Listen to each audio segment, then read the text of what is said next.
మనం belly fat తగ్గటానికి నావాసనతో కలిపినటువంటి variation అనేది మనం చూడబోతున్నాం.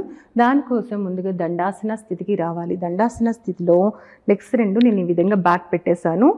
దండాసన స్థితిలో హ్యాండ్స్ రెండు కూడా ఈ విధంగా బ్యాక్కి పెట్టుకుని ఫింగర్స్ అనేది మన వైపుకి చూస్తూ అరిచెయ్యి అనేది బ్యాక్కి వెళ్ళి ఉండాలి. ఈ యొక్క స్థితి నుంచి 2 లెగ్స్ని మ్యాట్కి ఎడ్జ్లోకి తీసుకుని రండి.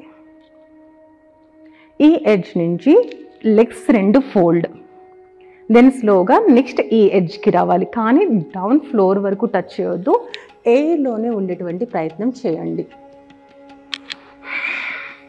రైట్, 1 2 3 4 5 6 7 8 9 10. ఇలా ఒక 10 చేసేటప్పుడు మనకు అర్థమైపోతుంది మన యొక్క స్టమక్ మీద ఎంత ప్రెషర్ అనేది అప్లై అవుతుంది అనేది. ఇలా మనం రిపిటేషన్గా ఒక 3 సెట్స్ దగ్గర నుంచి ఒక 5 సెట్స్ వరకు చేసుకోగలిగితే కనుక మంచి రిజల్ట్ అనేది మనం తొందరగా చూస్తాము.